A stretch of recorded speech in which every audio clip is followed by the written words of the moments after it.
Yo, what is good, YouTube? What's up, PlayStation Nation? It's your boy Jay Barry, and I'm back with another video here to give you guys greatness once again, which is the PlayStation Nation, which is the PlayStation 4, and soon to become PlayStation 5. This live stream, guys, is pretty much going to be like a soapbox kind of thing. You know, there's a few things that I wanted to get off my chest, in the previous live stream, but just didn't have the time to really, speak about with this whole, Horizon Zero Dawn going to, PC, E3, officially being canceled, due to the C virus. And, a few other things I'm going to be talking about as well. It won't be a long video. It won't be a long live stream. But just going to get those things out of the way. But yo, Sick Human, what's good, man? Definitely appreciate you coming through. I see the change. Sick Human TV. We back, boys. Yo, Persona, what's good, man? Yo, Logical Nonsense, what is up, man? Yo, Amigiazo, what is up, man? Yo, Michi, right in the sand. I hope the wind doesn't blow for eternity. Yo, what's good, Michi, man? Yo, Social Joins, what's up? Definitely appreciate you guys coming through. Yo, Quavo, what is up, man? Yo, Don P, what is up? Yo, Brigadier Williams Wildebeest, what is up? All the way from, what's that, Materius? Where is that? Yo, El Matador, what is up? Definitely appreciate you guys, coming through, man. But yeah, I'm going to be talking about this Horizon Zero Dawn thing again. E3 being canceled due to the C virus. X devs getting exposed due to some, crunching. You know what I mean? Everybody wants six packs abs, but they don't want to do no crunches. You see what I'm saying? This is the problem with America, man. Everybody want to, get in shape. Everybody want to be fit, but they don't want to do the proper, things to get into that shape, into that mode, into that, desired body, figure. You know what I mean? Yo, the Coon, what is good, man? It's just crazy how everybody wants all these things. We want all the best graphical games. We want proper story, fleshed out stories. We want multiplayer in the game as well. We want, dope combat, all that stuff. But you bring up the word, yo, all right, we're in crunch time just to get this game out. Oh, this is horrible. It is horrible. You know what I mean? It's crazy out here, man. It's crazy out here in these gaming streets. These fake ass gaming politicians, they need to be excommunicated from this community. I've been warning you guys for years about these damn gaming politicians, and now you guys have seen it. You guys thought I was trolling. Oh, Jay Barry's just joking, man. Gaming politician. What are he talking about? He's just trolling. You know what I mean? But now y'all seeing it. There's a lot of politics when it comes into gaming. People that signed up to do a job is complaining that they're doing a job. Or fake complaining or creating lies about them doing their job. It's just crazy out here, man. You know how much crunch? Do you know how much crunch I have done in my own personal job? If you guys don't know, if you guys are new to the channel, I am an accountant. Matter of fact, let me clarify that. I am a senior accountant. Let me clarify that once more. I am a senior accountant / senior controller. Let me clarify that. Let me clear my throat. Once again, I am a senior accountant / senior controller / application data manager. All managerial positions. I'm seeing people complaining about doing OT and crunching. Do you know what the fuck I do out here? That money got to come in every month. End of the year, where everybody's enjoying having their vacations, everybody's having a good old time. Yo, I'm celebrating my holiday season. Your boy out here crunching just to make sure those yearly numbers is looking proper for the top execs. But that's my job. I'm proud to do it. You know what I mean? I'm proud to do it. these devs, you know what I mean? It's crazy, man. It's just crazy, man. But yo, we gonna get into it. We gonna get into it because this ex Naughty Dog dev, he exposed himself again today. You know, I saw it this morning. I was just like, yo, just shut up, please. Shut up. Deactivate your Twitter. You got caught lying on somebody that you thought got sick due to crunch hour. You put that out there in the internet where all these podcasts is out here. You got podcast right, podcast middle, creating this false narrative that this Naughty Dog the developer got sick and went to the hospital due to her doing over amount of hours because of crunch. And then you gonna have the nerves to show your face again on Twitter, talking about, oh, I made a mistake, my bad. Get the fuck out of here. Delete your Twitter. Yo, I'm gonna bother that dude. I'm gonna bother that dude all day today. Right after I finish the shit, I'm bothering that dude all day. Like, shut up. Try to talk about Naughty Dog don't have no good animators, but the gameplay we're seeing, the demos that we saw from the previews, we were like, what the fuck, this just looks amazing. But here this guy coming out, well, the animators are not good, they're just young. If that's some young animators, bravo. Because from what I seen Ellie was doing, just vaulting over a fence, how beautiful that ant was animated. Her drawing her bow, how beautifully that was animated. Her pulling out a gun, just cleaning the gun in the weapon area on the desk, that was beautifully animated. You're gonna have the nerve after the stuff that we saw. You're gonna be like, what the animation team is not that good. Hater. Yo, Garuda, what's good, man? Hater. Yeah, Kotaku, man. I'm getting Kotaku too. I see everybody want to put Jason Schreier on their fucking podcast, but they don't want to ask him the real questions. They just want to nip around. How does it feel writing about the gaming industry? Get Jason Schreier? You know what I mean? Ask that dude, how does it feel to be a lame ass that's trying to create all this drama and strife within the gaming community? Ask him that question. And see how he answers. Well, I didn't know I was going to be asking that question in your podcast. I thought you was going to worship me. Jason Schreier. Fuck is going on out here, man? Shit's crazy. I see everybody having on this podcast out. We got Jason Schreier in your podcast. This dude is complaining about crunching. This dude, David, what's his name? Jason Schreier is complaining about crunching. Because he's a freaking like a freelance writer. He's an editor, right? He don't have to go into his job every day. He can work at home. He can create an article at his leisure. You know what I mean? He can try to go into people's DMs and try to get leaked information and all that stuff. He got a nice, cool job. He's not out here slinging in the mud. He's not out here, daily going into the office, doing your job 9 to 5. He don't have a typical 9 to 5. This dude have a typical, I can work today. That's his job. Oh, I decided to work today. Yo, Jemiah, what's good, man? Let me create an article today. That's his job. Let me put a title that will get all these clicks so I can get paid for the week. That's his job. Not saying that he's not a great writer. He's a great writer, but his job is much more lenient than the typicals 9 to 5s. You know what I mean? So of course he can complain about crunching. He has no idea. He's a damn editor. He puts out the articles when he wants to. He's not the freelance writer that probably has a deadline to put out this article in Kotaku. He's probably DMing his writers like, yo, we need this article, we need this review by Friday. He's the one that's telling you to do the job. He ain't crunching. Shit crazy, man. Yo, Levon, what's good, man? Yo, Andre, what's good, man? Yo, the Iron Panther, what's up, bro? Yo, and Silent Storm, what is up, man? He ain't crunching. Listen, like I always tell you, man, everybody in this world, they want these 6-pack abs.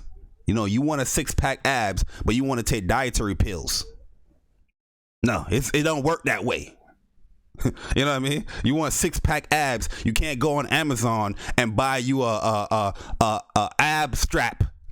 You know, the little massage ab straps, and you think you're just gonna get a 6-pack ab? You got to do some crunches. You got to do some work.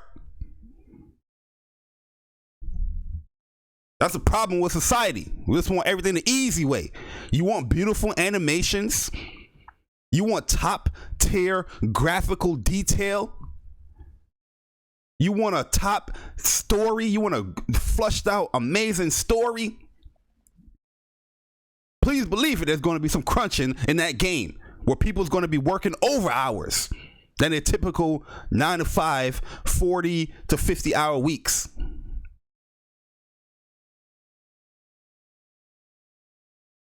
You know what I mean? Michael Jordan ain't the best basketball player just because he gets to practice on time every day.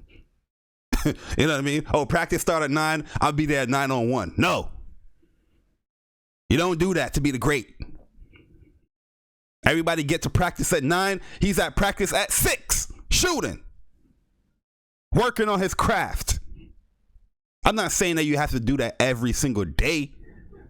I'm not saying that you have to do that every single week, but there's going to be times within the specific time of you want to create your craft. You want to be perfect. You want to be good at your job. You're going to have to go above and beyond. You know what I mean? If The Last of Us 2, Part 2, came out looking like The Last of Us Part 1, people will be in a hissy fit. They'll be like, "What the hell is? Where's the work? This is a PS4 game." Everybody, you know what I'm saying? There's one developer in studios that you know ain't doing no crunching, and that's Microsoft Game Studios. They ain't doing no crunching over there, and it shows. Yo, Felipe, what's good, man? It shows. Look at their games. It can be beautiful. It can be in nice, beautiful 4K resolution. Graphically, it ain't superior to anything on PlayStation.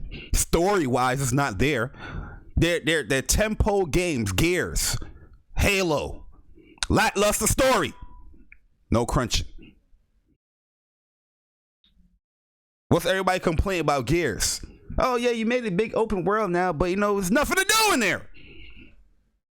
Maybe if they would have crunched a little bit, get some 6-packs abs in there, they'd have put a little bit more into that open world. But no, we want to eat bagels and coffee in the morning. Oh, I start my job at 9. Let me eat this bagel and coffee at 9, and I start working at 12. Let me tell you something about my personal life a little bit, man. Let me get into a personal. Yo, Cyber Dragon, what's good, man? Yo, Das Misi, what's good, man? Yo, Rafe the Emperor, what is up, bro? Yo, Jason Elliott, what's up, man? Yo, Sam Ash, what is good? Let me tell you something about my personal life a little bit. One thing I hate in my own personal life is tardiness. I hate being, this tardy. I hate being late. I hate it with a passion. I start work from 8 or 8:30. When I get in, right? But you know what time I get here at work? Do you know what time I'm at work? You guys gonna be shocked when I say this. I'm at work like 7:30, 7:25. But typically my hours are either 8 or 8:30. You know what I mean? And you know why I do that? Because I like to perfect my craft. While everybody gets at work, on time at 8 o'clock or 7:30, they get perfectly on time there. I'm over there a half an hour, 45 minutes before my initial start time, working, checking my emails, making sure everything's on point, making sure all the apps is working for everybody. I don't have to do that. That's not my requirement, but it's something I do because I build a good rapport within the company, and that's just built in me. My key thoughts when it comes to like work is that if you're early, you're on time. If you're on time, you're late. And you guys gonna look at me like, yo, that is a crazy, what the fuck are you talking about? But I'm on time. I'm showed up at work. I'm on time. I clocked in on time. To me, you're on. When I look at people when they come in on time, you know, when we have people, we have these punching clocks that you know people do, like the union jobs, whatever. They punch in. They do that, boop, boop, boop, boop, and they punch in with their fingerprint. They punch in right there, 8 o'clock, right there, 7:30. I'm just looking like, in my mind, I'm like, you're not typically late, but my thought pattern, I'm like, you're late. You're late. That's just how I think. But yo, Ice Queen Gaming, what is up? What is up? Yo, Umar, what is up, man? Definitely appreciate you guys coming through. But that's just my mental, right? You know what I mean? That's not for everybody, but it's a difference. It's a difference. Like, I'm one of the youngest people at my job, in my department, but I have way more responsibility than a lot of these people that have been working there for 20 years, because you know what? They've been doing the same thing over and over for all those years. They haven't gone above and beyond. They haven't showed anything where they can handle managerial responsibilities. There's people in the 50s that I gotta get into my office and tell them certain things, and they look at me, they're like, damn, this boy's young, but I gotta report to this motherfucker. I know that's what they're thinking, but that's the mindset. If you want to get to where you want to get to in life, you have to go above and beyond. You're going to have to crunch. You gotta crunch it out a little bit. Yo, Butt Roger, what is up, man? That's the military mentality. Yeah, a little bit. You know what I mean? You got to crunch it out a little bit, man. You know what I mean? Like, I'm not out here saying that, yo, you know, developers need to be overworked. I'm not out here saying developers need to be abused when it comes to, or they looked bad if they don't, you know, do overtime and stuff like that. But when you do those things, yeah, you might be tired a little bit here, and there. But when you do those things, you are building a proper rapport. You're showing the people that's above you, like, yo, this person got what it takes to be in a higher position. The people that's going to their jobs every single day on time, clocking in, not doing the overtime. Yeah, there might be people like that that's going to get those positions. But trust me, every manager's mindset, everybody that's a boss, in their mindset, they're looking at the people that goes above and beyond. It's not something that you have to do, but if that mindset that you have right there, I'm pretty sure you're going to be staying in that same position all day. Yo, Big Keith, what's good, man? Yo, there's times where, like, one of the manager positions I have, like I said, I'm a data application manager, right? You know what I mean? For me getting that position right there, you know, one of the positions I have, me getting that position there, I have to do stuff outside of work, study, you know, ask questions, do things. I'm here early I'm here early, you know, at work, but I'm also studying as well when I'm trying to get that position. I don't have to do those things. I didn't have to do those things, but I wanted that position badly. I wanted to get on top of the competition. I'm in New York, baby. It's competition out here. You know what I mean? I had to show I had more desire to get that position than everybody else. You know what I mean? That's what I look for when I look for like an employee or something like that. So I don't know how these developers are. Like, they have this lazy type of mentality. I don't know what it is, but yo, Naughty Dog, whatever you guys are doing, continue to do it. Because your games are by far beyond anybody that's out here when it comes to specific things. Animations, the graphical. Well, when Uncharted 4 came out, we was just like, what are you doing? Everybody was like, yo, there's no way the game is gonna look like that. E3 came around. There's no way the game is gonna look like that, man. You ponies always just over exaggerate things. There's no way. Not everybody that's a former Xbox gamer, they coming over to PlayStation playing Uncharted 4. Oh my god. And by the way, they're years later coming to play Uncharted 4. Years later. Yeah, you said what's a data application manager? Pretty much you manage all of the applications that we use within our job, just making sure everybody is up to date, everybody can use those apps properly. When we implement a new like application or system, like currently right now we're going to be using an application called QSI. So my job is to test those things, make sure everybody can have like a streamlined, idea of how to work it. So like before the workers are pretty much, using those applications, I'm figuring out ways to how it could better be implemented for everybody to have an easy time using it. You know what I mean? We just don't have these new applications. Like a couple of years ago, we started using Epic systems. One of the things that I was doing is testing out Epic just to make sure, like, okay, how can my department use this efficiently? You know what I mean? And I'm giving my ideas and I'm making sure everything is running. And then I push everything out to all the workers that's under me. But that's just one of my positions. I'm also the senior accountant and also the senior controller, where I manage pretty much 5 insurance companies, big insurance companies. One of them is Aetna. If you guys ever heard of Aetna, I manage that there. And I have 5 other people that work under me, where they do their spreadsheets and I do the bigger overall spreadsheet, where I report it to my head managers or the head ups. And I'm not just talking about we dealing with $1 million. We're dealing with $27 to $35 million just with Aetna alone a month. You know what I mean? So that's a lot of money coming in to the hospital, where we have to allocate that, make sure these patients get their money, doctors get their money, and whoever else is spread out to that to get their money. That's what I do. So, even in gaming, I see a lot of people talk about sales and they talking about, oh, you don't know what you're talking about, J Bar. You don't know what's good for the company. Motherfucker, this is what I do.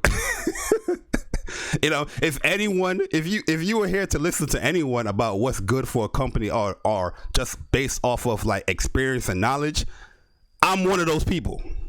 Because this is what I do on a monthly basis, a yearly basis in my own profession, is giving projections, giving ideas how this can better this stuff using the numbers that I'm allocating here with these insurance companies. You know what I mean? I be on these podcasts and they be like, you're just a fanboy. You don't know what's good for this company. You don't know what you're talking about. PlayStation's still gonna get the money. Nick, I've managed over hundreds of millions of dollars on a monthly basis. Okay. When I'm giving my thoughts and my opinions on, I think this is a stupid idea for PlayStation to do, it's coming from a place of experience, not just being a fanboy. Okay. I always laugh, like a lot of people just shove my opinion off. Oh, you just being a fanboy. This is good. Nah, it's not good. It's not good. You know what I mean? But yeah, Naughty Dog, continue to do what you do, because you're doing some great jobs out here, man. Uncharted 4, amazing. Look at Lost Legacy, amazing job. How they turn Lost Legacy, made it more open world. Have you ever seen like a semi type of open world game that beautiful like Lost Legacy? Remember when you got to like chapter 4 and you could do all that stuff driving, all the animations are still on point, all of that stuff. You was just like, damn, these devs are on point out here. And then they kind of doing the same kind of things with the Last of Us Part 2, where they're making it a little bit more semi-open like Uncharted 4. You know what I mean? Ellie is crawling through the bushes. You actually see the grass moving. The animations of her pulling out her bow and drawing her bow. I'm just like, come on, man. And then this dude have the audacity to be like, these developers at Naughty Dog are not good enough. They're too young. They're not experienced. If that's not experience, I don't know what to tell you. Then this dude have the nerves to talk about he wants to join the best, where this man joins EA. What the fuck is going on out here? Yeah, what is going on out here, man? The man joins EA. Anthem did have some beautiful animations, but the game in itself was lackluster. What else we looking at this time? Yo, Firm Software had great animations in their games. I think Firm Software had good animations, because you gotta look at those attack animations just to make sure, how you want to attack properly. You know what I mean? Like, when I look at games like that, fighting games like that, like fighting games has definitely changed my mindset and how I view animations, because animations in a fighting game is so key. It's stuff that you got to look at. You know what I mean? Like how this animation comes out, how the recovery animations are. Those things you got to look at. So I always implement that within like Firm Software games or just other games as well. Like, oh, this is he's recovering right here, so I might get hit. You know what I mean? So, yo, he clearly joined the best because he has all the time in the world to bash the previous employee. Yeah, exactly. He's joined the best because he gets to do less work and get probably more pay. He gets to go on Twitter and tweet about his former employer. Exactly. Hey man, the people at Naughty Dog, man, I was working these hours, man. But we have to get these animations on point. No shit, Sherlock. No shit. I'm pretty sure Horizon Zero Dawn, they did some crunching. Look at Red Dead Redemption. I'm not even a fan of Red Dead Redemption 2. But one thing you can say about that game, graphically, the animations, I think they did a little too much with the animations. But when you look at that game, that thing is top tier. When you think about it, with Red Dead Redemption 2, they crunch their ass off. They got their 6-pack abs. You know what I mean? Yo, Chloe Price, what is up? They got their 6-pack abs in that game.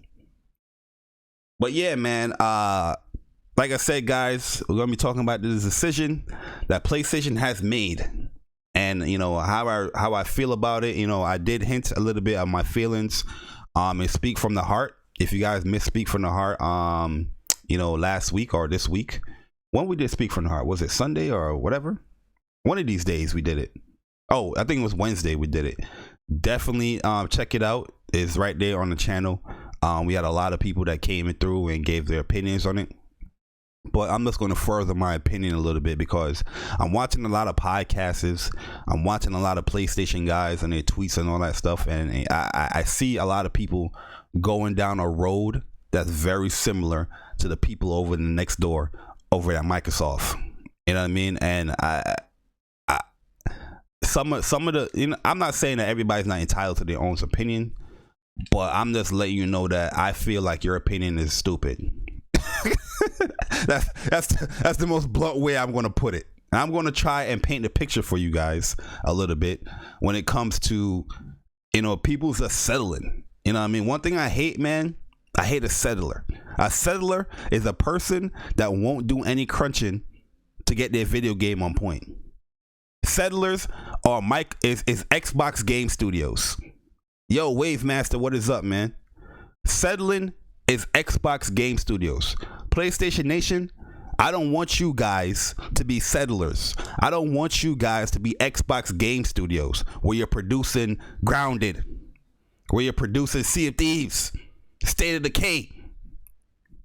I seen somebody streaming State of Decay 2 the other day. I was just like, yo, this game is ugly. The game came out in 2018. And I'm just like, shit, this game is ugly. Go boot up Uncharted 4 right now. Go boot up The Order 1886 right now. Go boot up Bloodborne right now. Go boot up Ratchet and Clank right now. Better yet, go boot up Infamous Second Son right now. Guarantee you can't say that game is ugly. I can't guarantee you can't say those games are ugly, but go boot up State of Decay 2 right now on your PC, best settings, maxed out. No way it has that shared detail like those other games that I mentioned. No way it's looking as good as those other games that I mentioned. Yo, Pug, what is good, man? Killzone right now, Andrew Wilkins. Yo, Fada Sherrod, what is up, man? Yo, boot up Knack right now. Knack 1, boot that up. And tell me you're not going to be impressed with the particle effects and the polygons of detail when Knack splits apart, when Knack's turn invincible, when Knack turns into Ice Knack. Yo, Riz Biz, what up, man? Just crazy out here, man. I can't believe this. I can't believe this, that, you know what I mean? Like, yeah, I get it. We care about other people. We want other people to succeed. We want other people to be healthy and good, living a good life like the Golden. But you telling me you don't want a good product as well?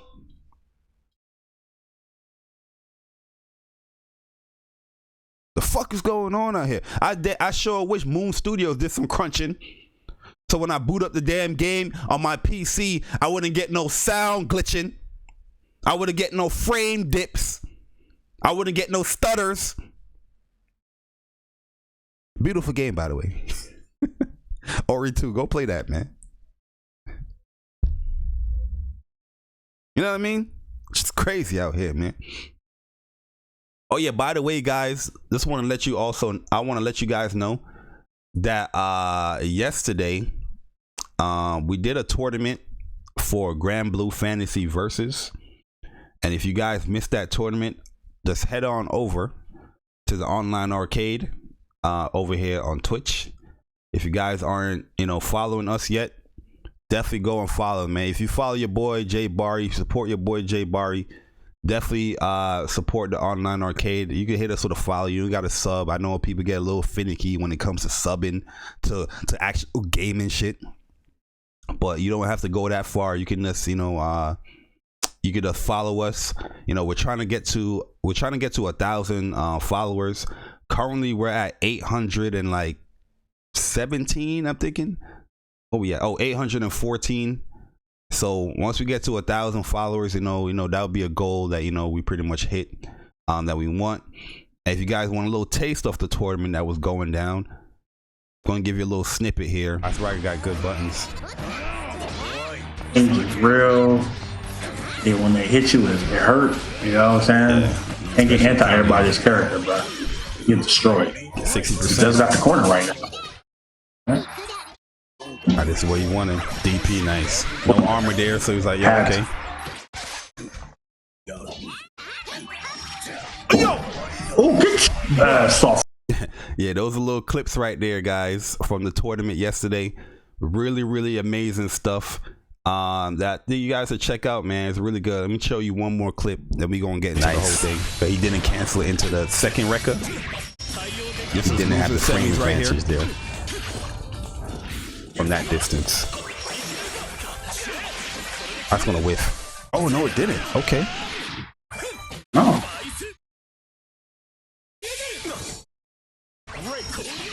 Oh no! Again. Jesus.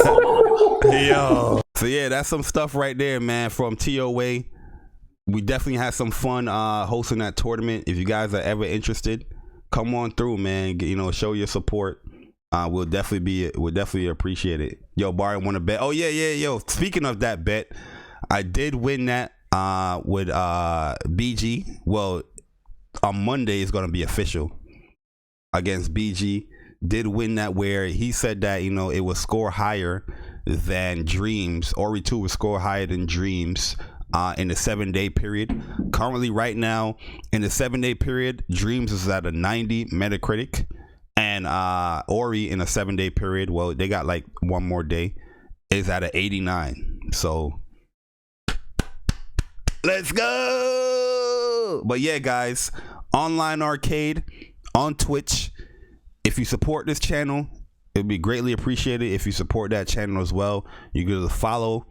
Not asking for no subs, ain't asking for no donations. Hit us with a follow. You know what I mean? If we do host a tournament, come on through, say what's up. Yo, shout out to Big Keith. He was in there. My man, I know I see. Yo, my man, where was that? He won a $10 gift card. Yo, Rob Gaming TV, he was in there as well yesterday. So it was cool seeing those guys over there. Titanfall Princess was there as well, always showing support. My man Persona was in the tournament actually. You know what I mean? So you want to see my man Persona fight, you definitely check out the tournament, guys. But yo, make anime great again. What is up, man? What is up? Yo, BK Best Style, what it do, man? You see us out here. Yo, and so excited. What is up, man?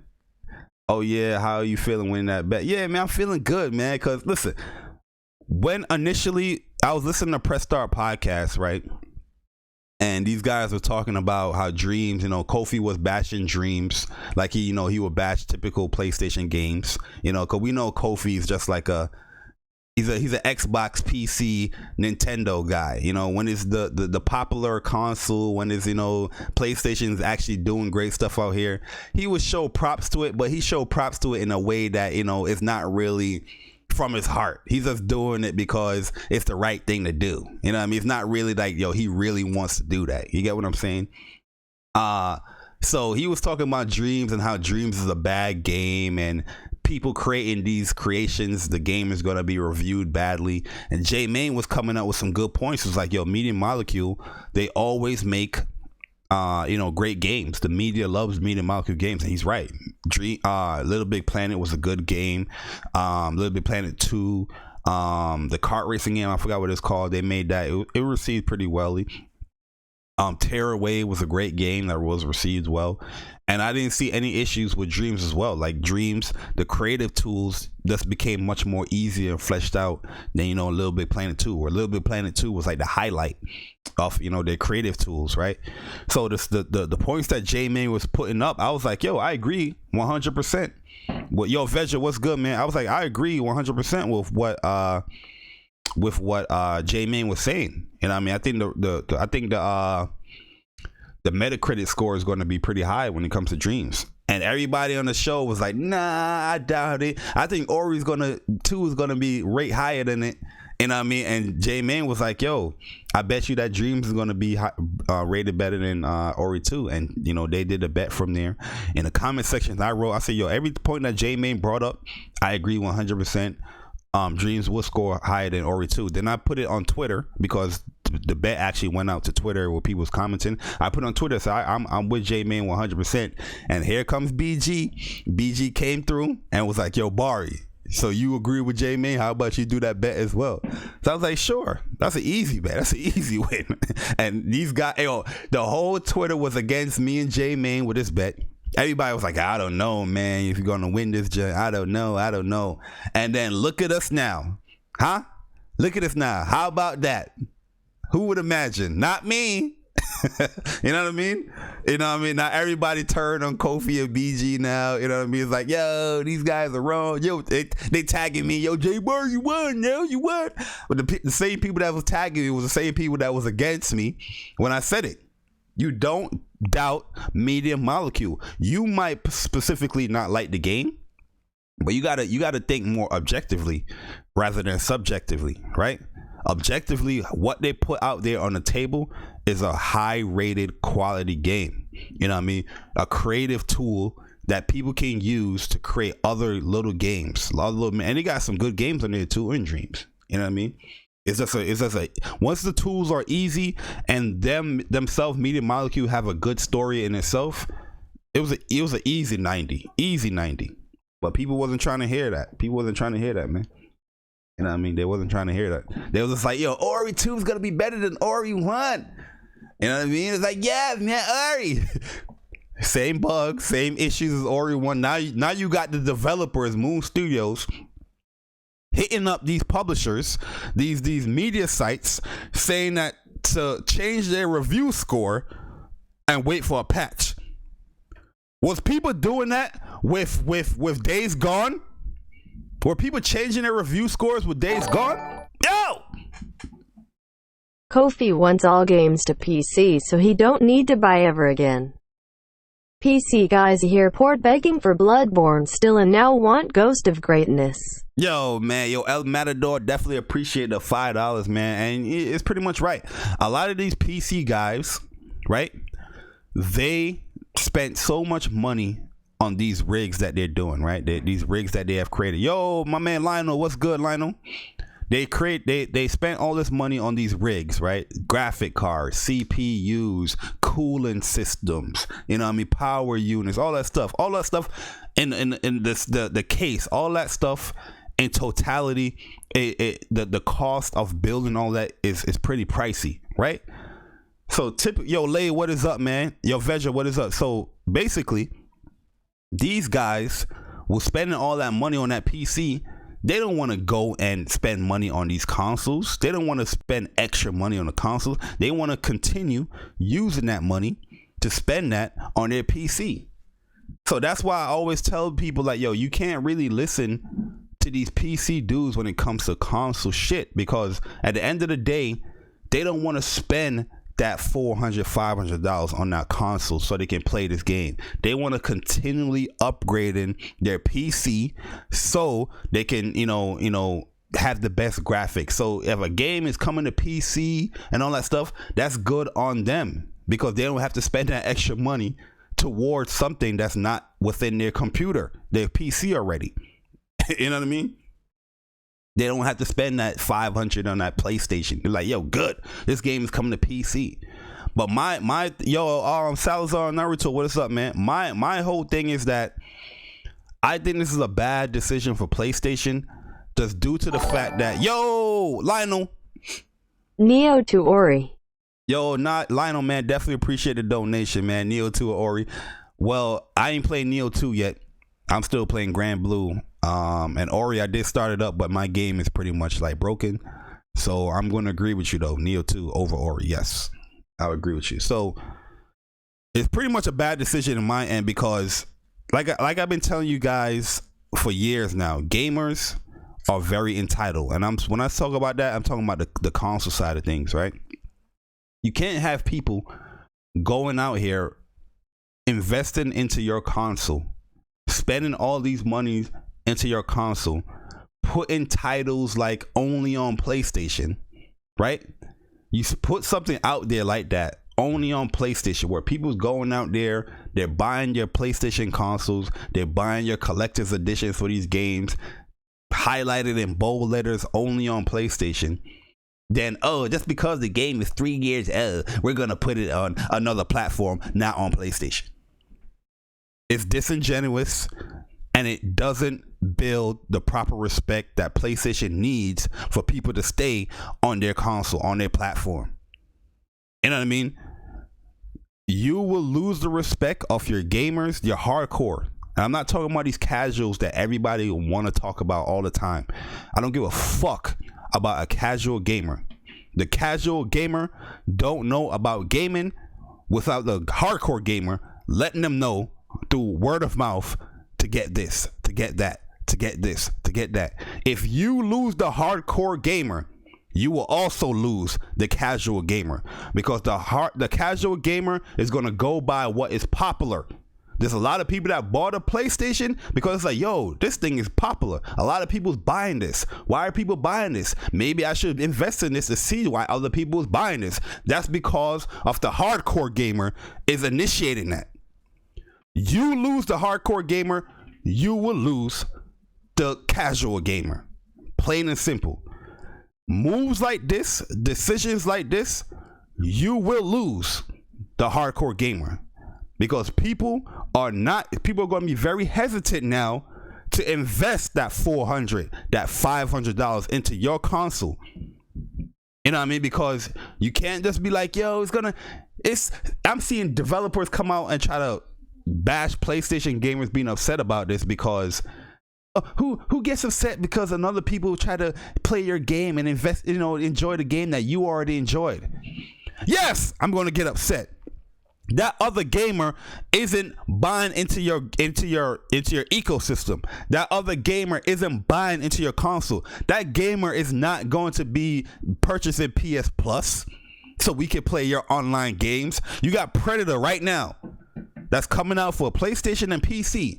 It's going to be crossplay, where the PC gamer is going to be free of charge playing your game, while the PS4 gamer that bought into your specific platform that has to pay for PS Plus, an extra cost to play that game online,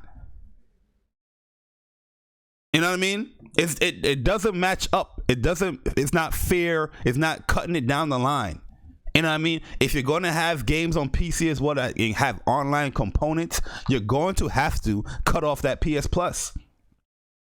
If you want the hardcore gamer to be excited about these moves and stuff like that. But we out here PS Plus in it. We out here PS Now in it. We out here buying your games day one, while the people that don't invest in your platform is reaping the benefits of your exclusive games or game. That didn't buy a PlayStation, that don't have PS Plus, that don't have PS Now, and you put your game on Steam. No PSN needed. It's a stupid ass decision. When I made these points on other podcasts, I made this point on Press Start. I made these points on other podcasts. People look at me crazy, like, "Yo, wait. So what do you care about these numbers that PlayStation is putting out there?" PlayStation care about these numbers that I'm putting out there. PlayStation's the one that went out at CES, revealed the PS5 logo, but within that logo reveal, they also revealed their PSN monthly active users. They also revealed their PS Plus subscribers. They revealed their console sales. Obviously, they're showing you that stuff, yes, to investors as well. But success, popularity, it attracts people as well. There are people that I'm telling you that just bought a PS4 because it's the popular thing. That's what a casual gamer do. They're like, yo, this is popular. There's people that play Call of Duty, that play Fortnite. Why are they playing it? It's just a popular thing to do. Oh, I could get these streams. I could get these Twitch streams real quick. You know what I mean? It's crazy. Then you're just gonna have this decision to put one of your tempo exclusives for this generation. Just because it's 3 years later, you're going to go out there and put it on PC. No. You attract those PC gamers to your platform and make them buy into your platform. Yeah, you can get those sales. You can get those sales on PC. And a lot of those people on PC, they're not even willing to pay for your game that's going to be more upgraded, that's going to be more refined, so you can run on that PC, so you can play it in the max settings, the better settings in the pro. They're not even willing to pay $60 for the game. A lot of these PC gamers is talking about, yo, put it for $30, put it for $40, $60. These dudes are going to pirate your game. I've heard it. You know what I mean? If you're not willing to pay for this game for $60, a game that's by far one of the best looking games on PlayStation, right? So you can imagine how the game is going to look on your souped up rig that they fine tune so you can run on it. Better settings, all of the DLC content. You're not willing to pay $60 for that. You shouldn't be putting that on the platform anyway. They shouldn't. And then when you see the fans speak out and say like, yo, this is a bad decision, I don't like this decision, this is going to dwindle PlayStation and the brand itself. I've seen many comments like that. And here these ex-employees, these ex-devs from Guerrilla, you care if people on another platform play the game that you already enjoyed? Yes, dude. Yes. Because that gamer didn't invest into your platform. My man Sick Humor right here just said that he's up on PS Plus till 2025. You know why he did that? Because he had that assurance that PlayStation already solidified that they are taking care of their gamer. They're taking care, like, yes, I invested in this platform. This is what I am going to reap the benefits of this platform. Yes, it sounds selfish. Yes, it sounds entitled. But that's what most people are when they invest their money into something. You know what I mean? That's what people do. If you invest right now into McDonald's, right? You invest in McDonald's stock. And McDonald's announced that, yeah, we're going to start serving the Big Mac at Burger King. You're going to be like, yeah, man, that's great. You know? It's about time that people at Burger King can, that don't like McDonald's can now experience the Big Mac. You as an investor into that business, because that's what you're doing when you buy into these consoles. That's what you do when you buy into these platforms. You're investing your money into them, and you're reaping the benefits from it, right? You're gonna be like, yo, this is amazing. This is great. Yo, Dreadhead, what's good, man? You know what I mean? It sounds stupid. To the PlayStation gamer, we're coming and giving our opinions. The PC guys that don't invest into PlayStation, the PC guys that don't play on PlayStation, they don't understand where we're coming from. They don't. They already on an open platform. PlayStation is not an open platform. It is not. It's specific reasons why a gamer would invest into a PlayStation hardware. That weak announcement had terrible timing too. Yeah. Yo, Veja, you're 100% right. Very weak announcement, very bad timing. How you gonna announce that one of your exclusive games that came out this generation is going to another platform, and then you have no information or no announcement for the PS5 beforehand? That is gonna slow people's up on their decision on getting a PS5. Because people thinking that it's going to be coming 3 years later, people thinking it's going to be coming later, it's fine. You're wrong. Plain and simple. You're wrong. You're wrong. This is not just a test. It's not a test. Why would you test with this Horizon? It's not a test. This is a decision that is probably made already. They're just easing it into us. They're just easing it in. They're easing that thing in. Yeah, guys, we're just testing it out. This doesn't mean that all games are coming to PC day and date. This is not coming that all games are going to be coming to PC. But we're just going to test with this game because, I created it.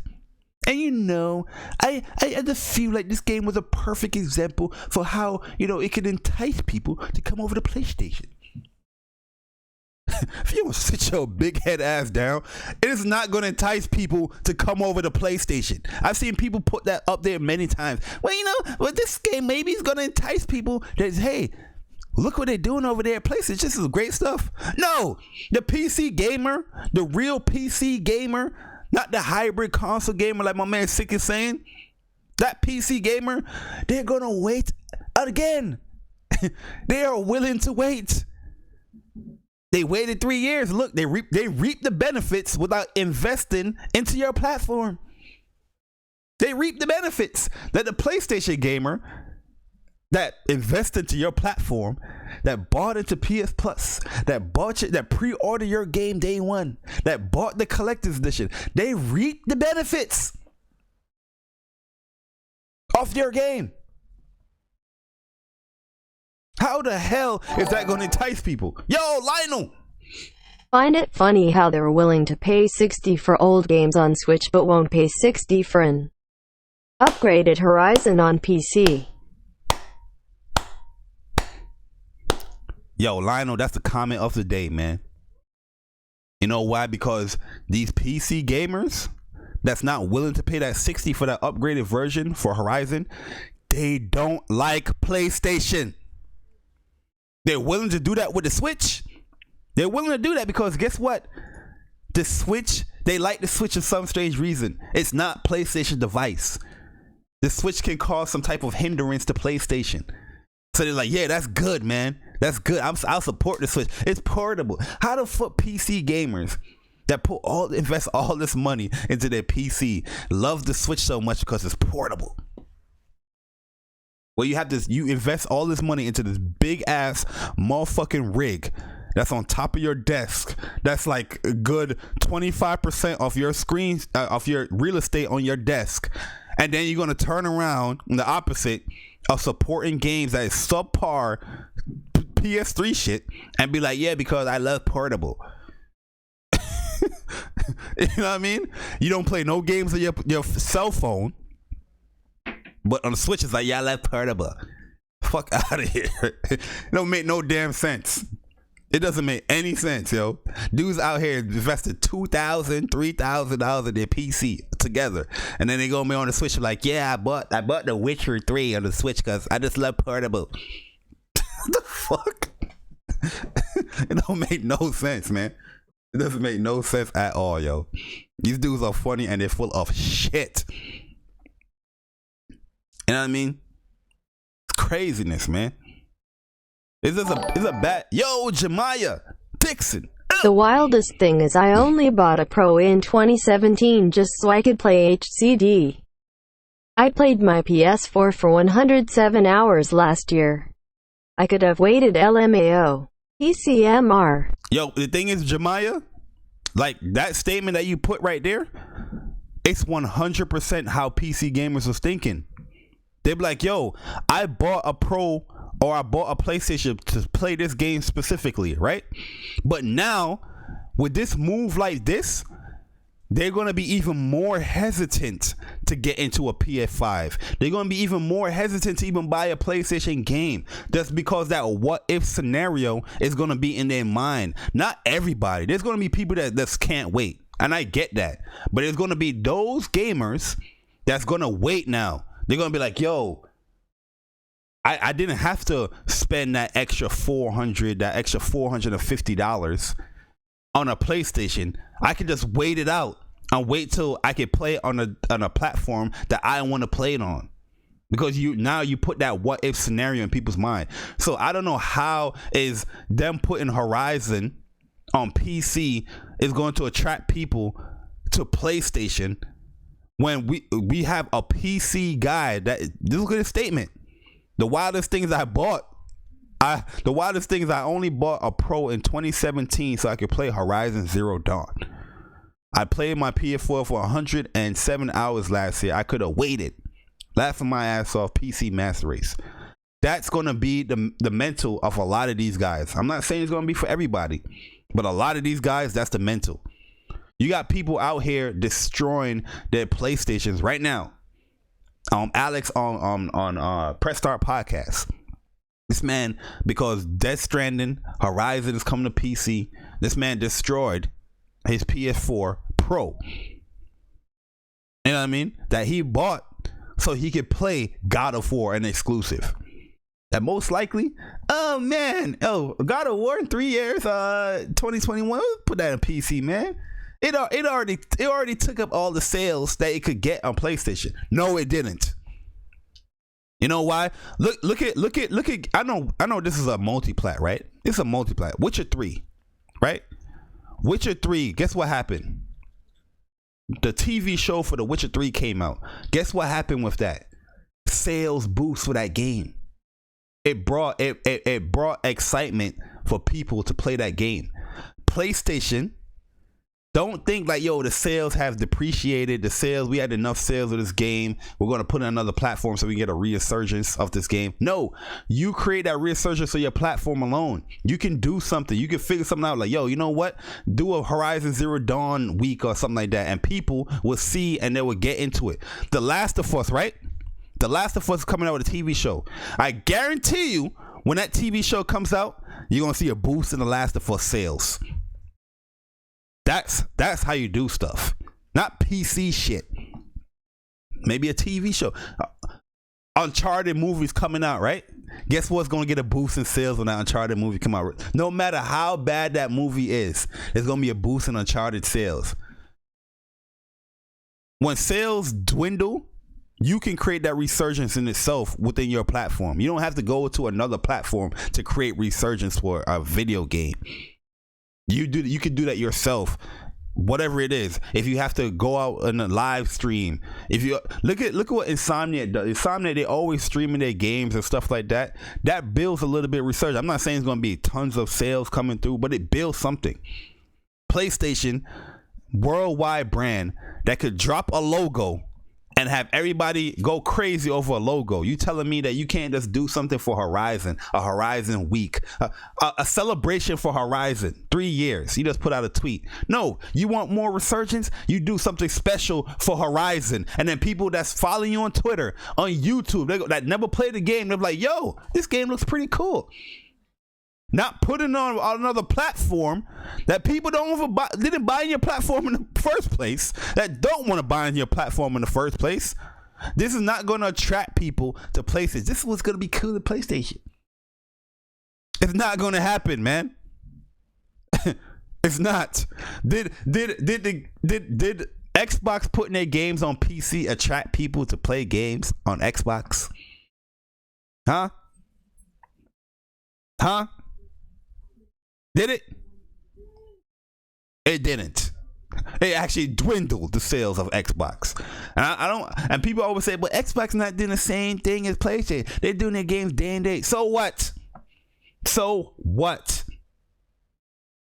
Are they not putting the game on another platform? Are they not putting their game in another storefront? There's people right now that's telling me, "Oh, you shouldn't have got Ori on Windows." What? Why you got Ori on Windows? Huh? You should have got it on Steam. That's what people said.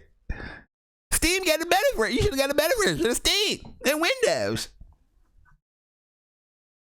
How was that doing for Xbox? That you putting on a third-party store? Huh?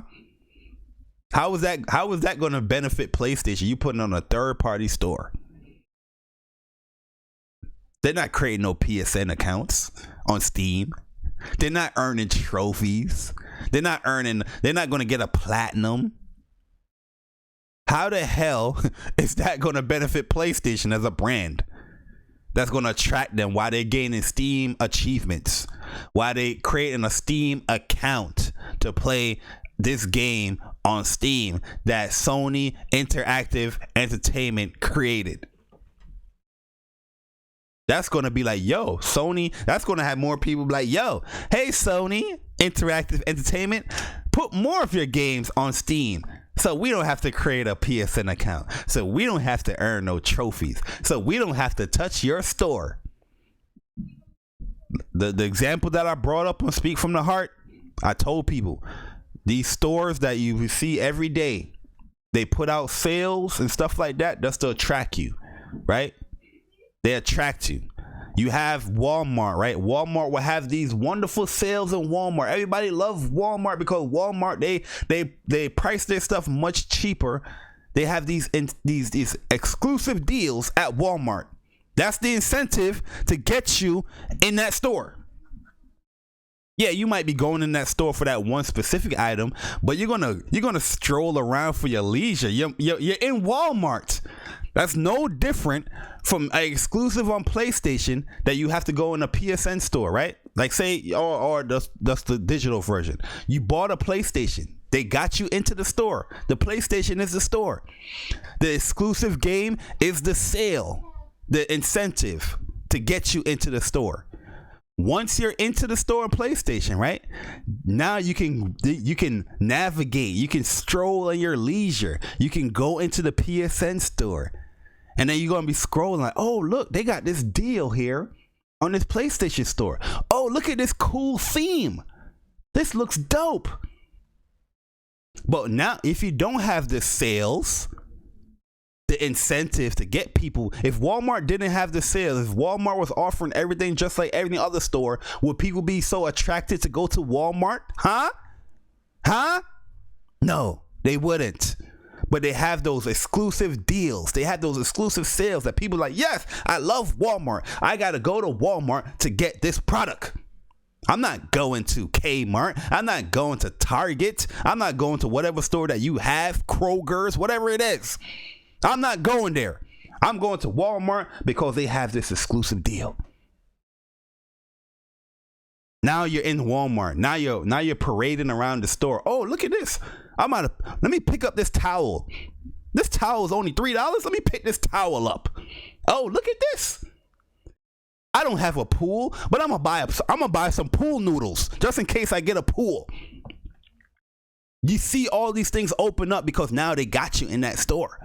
You see the other products that they have. So you might see the other exclusive game that they have. You putting your game on another platform, they're not seeing that store that you have your other games on. They're on another store. They're in another store looking at the other store's deals. They're looking at the other store exclusives or other store games. They're not looking at the PlayStation stuff that PlayStation benefit from. That PlayStation benefit from selling their third-party games on. That PlayStation benefit from selling their little microtransactions on. They're doing that there on another store. Steam is attracting those gamers now, not PlayStation. And there's another thing that people love. When you do marketing, when you study marketing and you study like economics and all that stuff, guys, there's a thing that stores do. When you check out, when you got all your items and you're checking out, and then now you see the little chocolate bar, you see the little Tic Tac, you might see a little soda, you see all that stuff, right? There's a reason why they have that there while you're checking out. Because when you're checking out, you have your wallet open, you're giving the person money. The person might say, oh, here's your change. You get $2.75 change. And that impulse buyer, when they see the little Tic Tac, when they see the little chocolate bar, they're like, yo, I got $2.75 back. Let me get that Snicker real quick. That's another quick little sale. You know how much money that these stores get from impulse buys? It's no different than the PlayStation store that you got attracted to, that you went out there 2017 and bought your PS4 Pro so you could play Horizon Zero Dawn. And then you on the PS store like, yo, this theme looks great. That's the impulse buy that they want to get, that will buy that theme of the anime girl. That's the impulse buy that will buy that avatar for 99 cents. Yeah, it's only 99 cents. But imagine 106 million people that go into that store and buy those avatars and the themes. It adds up. You make a lot of money off impulse buyers. But if you do decisions like this, where it's not attracting people to your platform, that is not getting people to get into your platform, you're going to lose those little microtransaction deals, those impulse buyers that could buy stuff on your storefront. You have your game on another person's storefront. That impulse buyer is going to be, oh my God, look, Chrono Trigger for $6. I didn't know. Let me buy Chrono Trigger on Steam. Steam is benefiting, not PlayStation. To this day, somebody has not told me why PlayStation is benefiting from this deal here, from this decision. All they're telling me, oh, you get more shares, right? You get research in the game. I get more. There's more sales for PlayStation. A game that I said that if it's $60, I said they should have charged $60, and you tell me that you are not paying $60 for this game, huh? The store that is a third-party store, you're not reaping all the benefits from that store. You got to pay Steam as well from what you're getting. On your own storefront, that's all your money from your exclusive. Fucking idiot. It's crazy, man. Just crazy. To this day, somebody's not told me or counteract my argument there. Not to this day. You're not benefiting shit. These are the reasons why you have the exclusives here, to benefit, to attract consumers into your ecosystem, to buy those software. Remember, everybody's like, the software where you get all the money. Yeah, but that's what the hardware. You have the hardware to sell your software. If your specific software is on somebody else's hardware in somebody else's own store, you're not even benefiting, and you are the hardware manufacturer. You failed this test, Herman Host. You didn't even take it yet, and you failed it. You failed it. You didn't even take the test yet, brother. You ain't studied nothing. You're not listening to the fans. You know what I mean? You go on Twitter now and you try to at PlayStation or talk to the people that represent PlayStation. You got community leaders on PlayStation. You're giving your feedback. You try to get a response from them. Nothing. Quiet. Crickets. I remember when Sean Layden was in charge of PlayStation. I could tweet Sean Layden and he would respond with something. You know what I mean? He would respond with something. You can't tweet Herman Hulse. You got PlayStation community leaders that's in charge of PlayStation. All they're good for is just to drop a link and keep it moving. That's not a community leader. Okay? That's not a community leader. You can't be having the community lead and then you don't respond to the actual community. It does a bold confidence in your platform when I see stuff like that. Little things like that add up with me.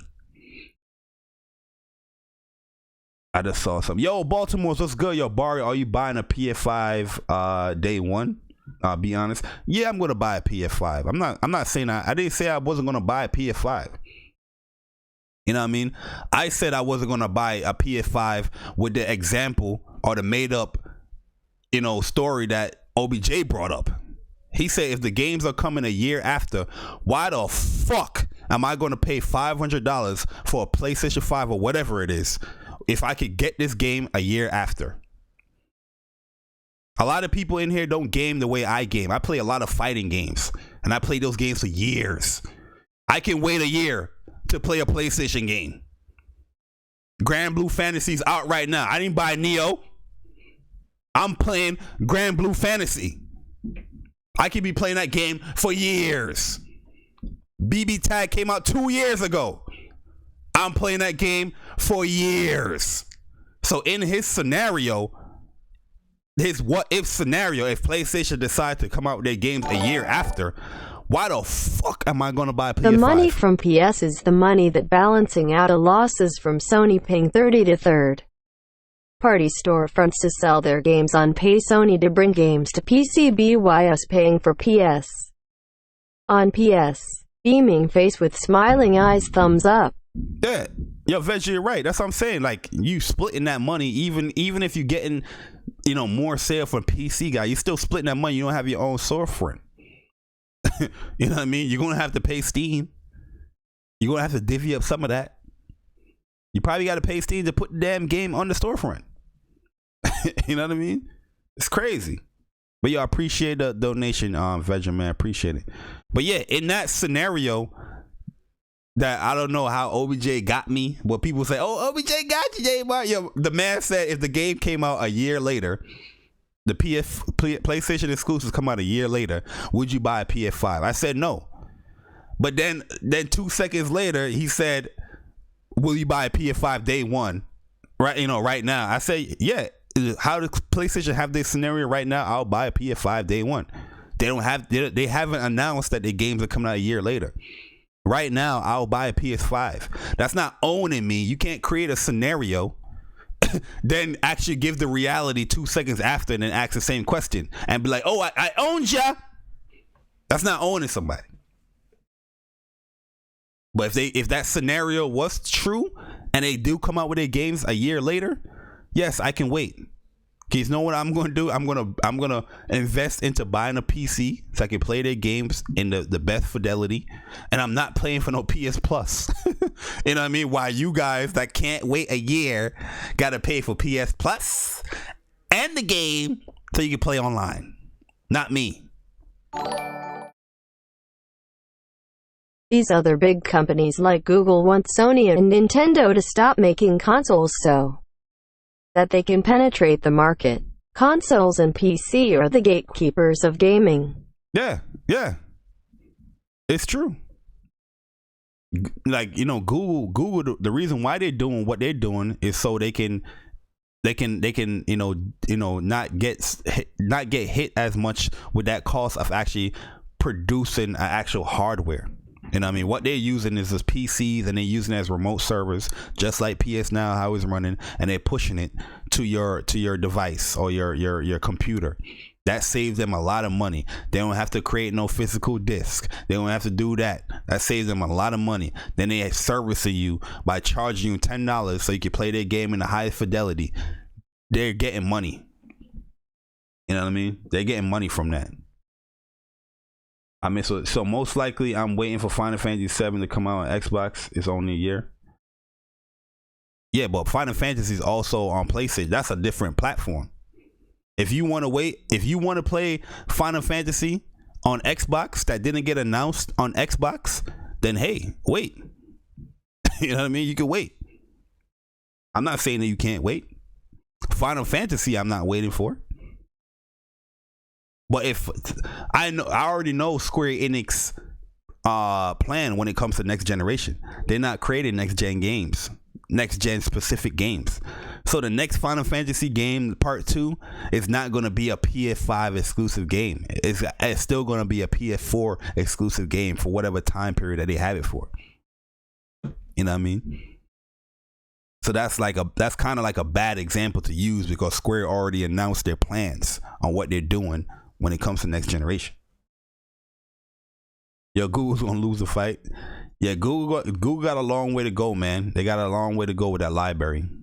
You know what I mean? But like I said, guys, I just think this is a dumbass decision. I feel like you're pretty much shooting an arrow in the PS fans that supported your stuff. And it's not only that you're doing this, it's also your responses that sound fucked up, man. You know what I mean? Like, you're looking at us like we're getting mad because other people get to play your game. It's not that. It's not that. I would love a lot of people to play Horizon Zero Dawn. You know what I mean? PlayStation would love a lot of people to play Horizon Zero Dawn. But you rather that they play Horizon Zero Dawn on your own fucking platform. If you're not going to be out here trying to push your platform, to push your hardware, to don't do it at all. Do what Sega's doing. You know what I mean? Get up out of here. You know what I mean? Quench our minds that we're thinking when it comes to every console generation that, consoles are done. Hurry up and do it. So we could be at peace at mind. So I can see what I'm doing if I want to invest completely into PC, or if you're going to be doing what you're doing with still creating exclusive games, then I'll invest into a PS5. But before I get up out of here, like I said, man, I just don't like these quotes right here or I don't like what PlayStation is doing because honestly, as a PlayStation fan, this pretty much is like saying, like, you ever saw Transformers, Dark of the Moon or whatever it is, the third one, where my man Sam Witwicky's going in the interview, and the guy that he's interviewing, he's like, they saw like a yellow cup on like the red floor or something like that, or it was like a red cup on the yellow floor, or a yellow cup on the red floor. It was one of those shits, and he saw that while he was doing the interview, and he said this: it's a visual and therefore a visceral betrayal. Stop it. In the PlayStation eyes, the PlayStation fan, I'm not talking about the people that just game on PlayStation, you know, when they're just playing their exclusive. I'm talking about the people that is fully invested in PlayStation. This is a visceral betrayal on the PlayStation fan base. And you're going to get those laughs from the PC gamers that's happy with these decisions. Well, PlayStation fans know exactly what I'm talking about and know exactly what I mean when I say this. It's a visual, therefore a visceral betrayal. Stop it. You don't need no fucking tests. You're the market leader. You don't need no test. Yeah, you want to attract other people to PlayStation, but this is a bad idea. Stupid decision. You hurt your fan base, you hurt your integrity, and you will lose your respect as a brand. Why did Nintendo is so popular? Why did Nintendo sell so much? They got the respect, they have the integrity. A lot of things that people they don't agree with what Nintendo do. A lot of people don't agree with what Nintendo does. They charge their game for $60. They do this on their store. Their digital games are still very pricey. A lot of people don't like what they do. They don't like how Nintendo deal out with their hardware is weak. But you know what they still have? Even though you don't like it, they still respect the brand. They still respect the platform. And those people that don't like Nintendo decisions, don't like what Nintendo was doing, they don't have no party chat, they don't have no trophies. But guess what they have? Guess what they have? They have a Switch. Huh? Who in here right now don't like the decisions that Nintendo make? You can't even message a friend on the Switch. You don't have no trophies or achievements on the Switch. Their games are overly priced on the Switch. But who in here right now have a Switch and multiple games? Huh? Be honest. Who in here right now have a Switch? Guarantee you more than half of you guys have a Switch and don't like what Nintendo's doing. You don't like what they're doing, but guess what you do? Deep down in your mind, you respect what they're doing. Because they have a stance. They have integrity. People respect that shit. There's a lot of people in here that don't like Microsoft because Microsoft, you don't know what the fuck they're doing. They're all over the place. They're doing this, they're doing that. Oh, we just want to please this, we just want to please that. A lot of people don't respect that. It sounds crazy. It sounds like I'm going nuts. You're like, yo, this boy Jay Barry is a wild one. He is crazy. What is he talking about? You know what I mean? Microsoft, they're so pro consumer, pro this, pro that, backwards compatibility. Why are they in last place? They don't have the respect of gamers like that. I'm not saying that they don't particularly have the respect. There's gamers that respect Microsoft.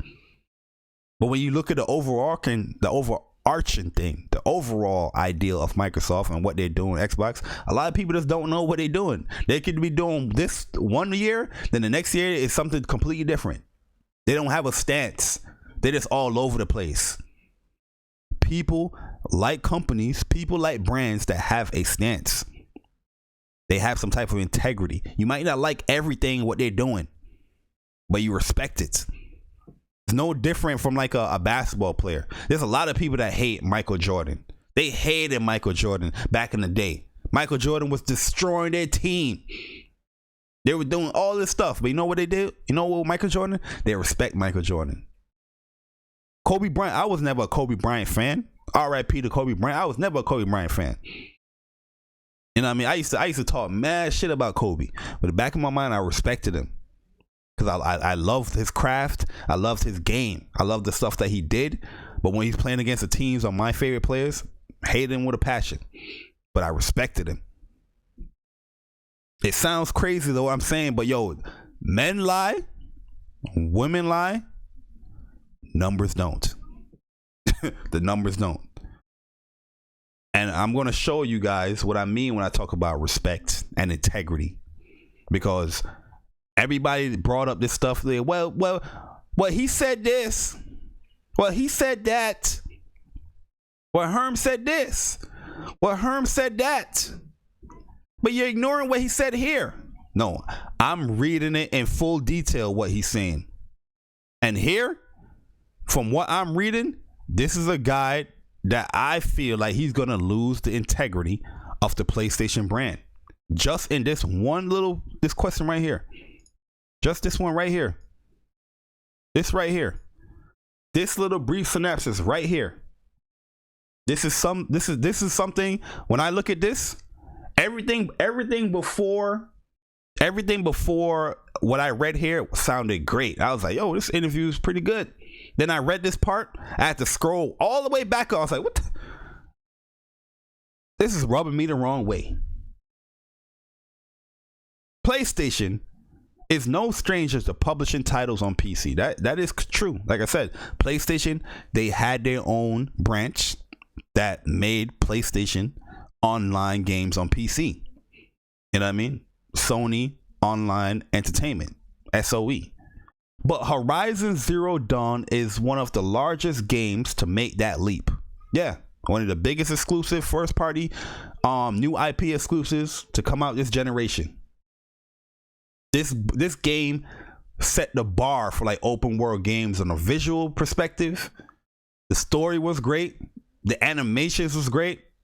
You know what I mean? It did have a few little hiccups here on the human side of things. I felt like the melee was a little subpar, but the overall combat fluid, Just the performance alone in this game set the bar on how console games should be ran, in my personal opinion.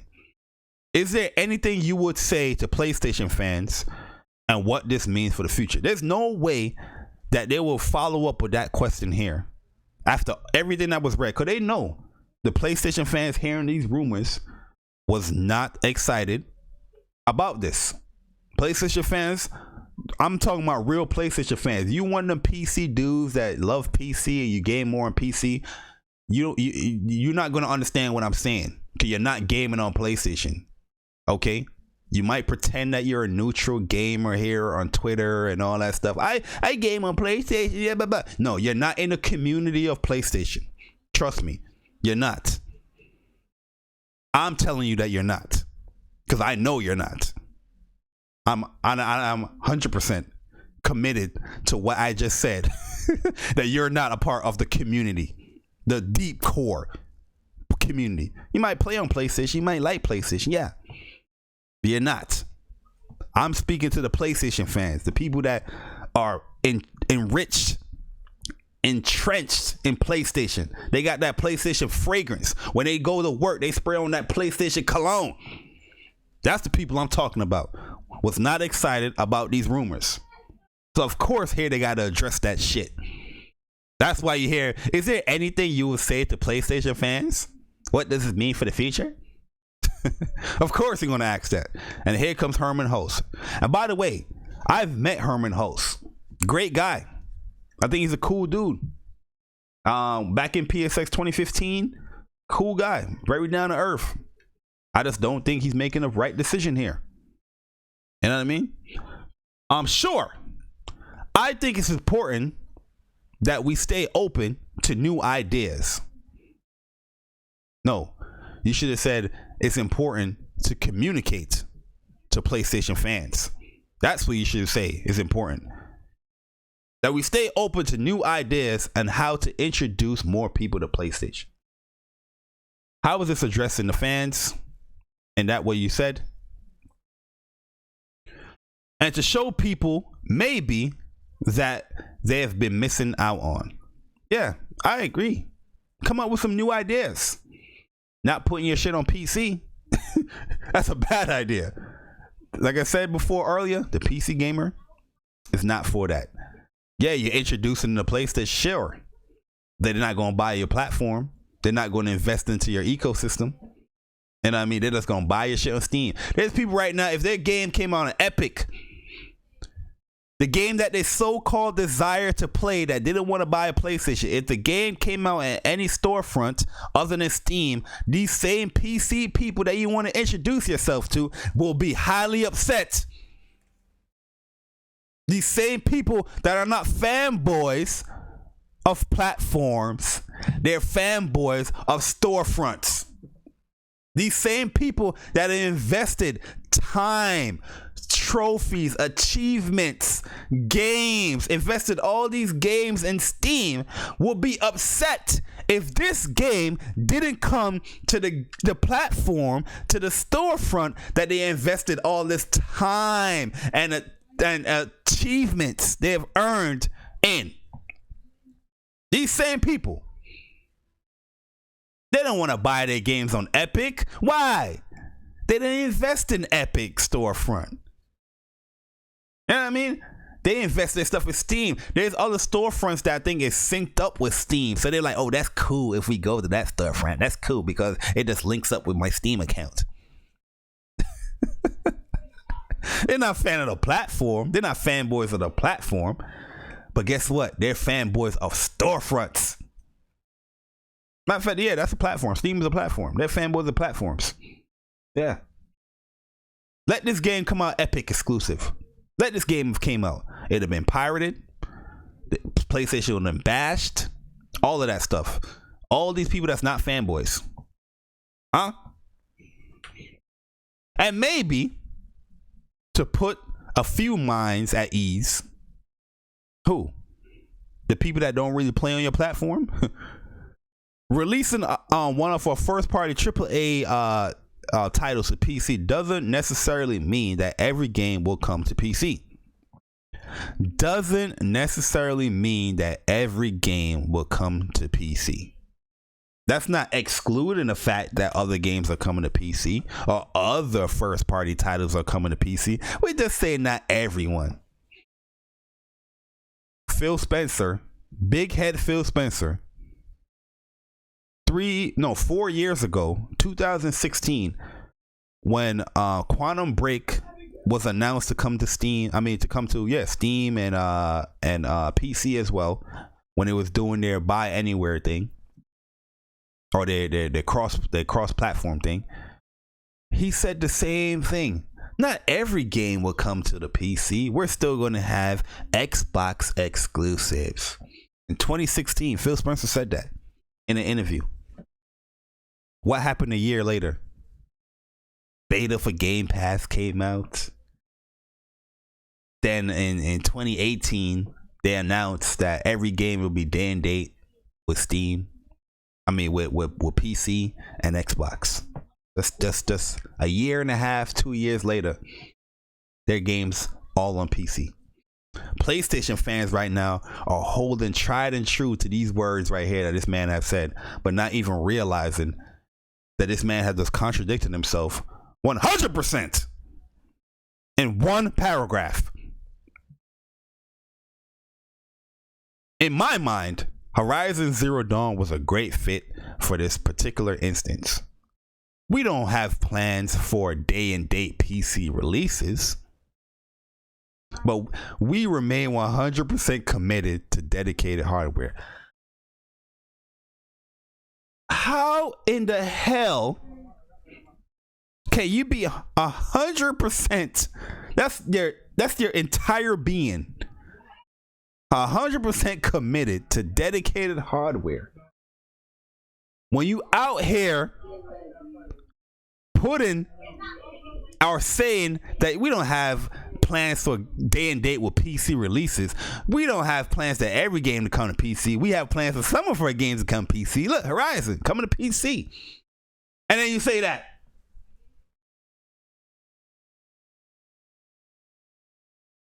Nah, they're not going to be upfront with the fans. They're saying that right here because they don't want to hinder anybody from buying a PS5.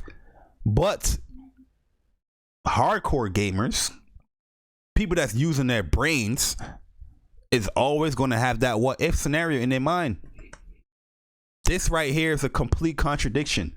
If Phil Spencer would have said this right here, PlayStation Nation, you guys would have had a field day. I would have seen so much podcasts in that week. Field day. Breaking down this man's every word. Here we PlayStation as a community, as a fan base, we out here can outright read this damn paragraph and be like, we're gonna take him for his word. This shit is crazy. This shit is crazy. Because I know for sure if Phil Spencer would have said this, you guys would have had a field day. You'd have had a field day. Like I told people on Speak From the Heart, there's a reason why I'm not invested in Xbox. Me, Jay Barry, I have a stance. Anybody that knows me, when I can be hard-headed. When I have a certain idea or a certain particular thought, I'm sticking with it. If I think this way for Xbox, I'm not investing in the Xbox because of how they're doing their business. If PlayStation do the same thing, I'm not investing in no fucking PlayStation. And I game hardcore on PlayStation. You know what I mean? There's no way. I'm not going to buy things day and date. I'm not doing these things like that. No, I'm not. You know what I mean? Stuff like this needs to be called out. It's not the fact that you're gonna buy a PlayStation. That's not the fact here. You still gotta call. Yeah, I love PlayStation. I'm a PlayStation fanboy, tried and true. But I'm not gonna sit down here and not speak my mind when somebody just pretty much just like, this is like disrespectful to me. You're insulting my intelligence here when I read stuff like this because you're just contradicting yourself fully. Yeah, this right now, what they're saying right now, doesn't detract me from buying a PS5. But this is why I brought up Phil Spencer. Phil Spencer said the same exact shit 4 years ago. When Xbox moved forward with what they're doing, guess what I did? I sold my Xbox. If 2 years come down the line and I see PlayStation dropping their games day and date, PlayStation committed to buying in the games of PC, guess what I'm doing with that PS5? It is getting sold just like that Xbox. No different. Doesn't matter if you're buying that PlayStation 5 day one, so what's the matter?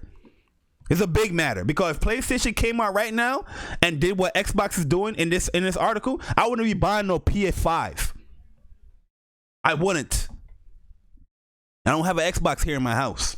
I have a Switch. Why I have a Switch? They have exclusives that I like to play. Exactly. 2017, that Xbox was out of here. 2017 is when I got this PC. The same year that Xbox got up out of here, I got a PC. What makes any difference when it comes to PlayStation? If they were to do what Xbox is doing, they're not doing it right now. So yeah, I am like, okay, you're not doing it right now. I'm a listen to you right now. I still think you're full of shit. I still think you're contradicting yourself. But that day, when that day comes, 2 years down the line, a year down the line, that PlayStation 5 is out of here. No different. You know what I mean? Or I might keep my PlayStation 5. I might keep my PlayStation 5, play my fighters on there, and play my PS exclusives on PC. You know what I mean? Yo, this article alone right here, I had The Last of Us Part 2 Early Edition pre-ordered. I had the Collector's Edition pre-ordered. I had those two things pre-ordered. You know what I did when I read this article? I canceled both of them. Because I didn't feel right. I'm not gonna invest all this money into PlayStation and we're just gonna wait 2 years, 3 years down the line and be like, who cares if other people's enjoying your stuff? Yeah, I'm just gonna be like the regular dude now. I'm just gonna buy the regular version of your games. I'm not gonna go above and beyond to support a platform that I particularly love. I'm not gonna do that no more when you're making decisions like this. You know what I mean? I'm just gonna be the regular Joe Schmo, like the casual gamer that everybody want to compare themselves to, that buy the base version of the game. And that's what I'm gonna do. The Last of Us Part 2. That Ghost of Tsushima, though, I'm gonna keep that because I love Sucker Punch. I'm a fan of Sucker Punch. You know what I mean? But yo, you can't do stuff like this and think the fan base is gonna be excited or happy about it. It's a shot. It's a bow and arrow to the fan base, man. Plain and simple. Can't just do that, yo. And that's why I think it's a very dumb decision that PlayStation is doing something like this. It's stupid. A stupid decision. Yes, I'm a PlayStation fan. Yes, I'm going to support PlayStation. But it doesn't mean I have to agree with everything, because now when I see stuff like this, yeah, I still like the company, I still like the brand, but I'm kind of losing the respect a little bit because you're losing your stance, you're losing your integrity in my mind. That's how I'm thinking. You know what I mean? But not everybody's thinking like how I'm thinking. But hey, that's the beauty of life. Everybody's different. You ain't got to think how I think. You ain't got to do what I do. But my mindset and how I'm thinking like, yo, you kind of losing my respect a little bit here. You know what I mean? Because what I viewed you as, what I looked at you as, that vision that I have you as, is dwindling in my mind. Am I still a fan? Yeah. Would I still support PlayStation? Yeah.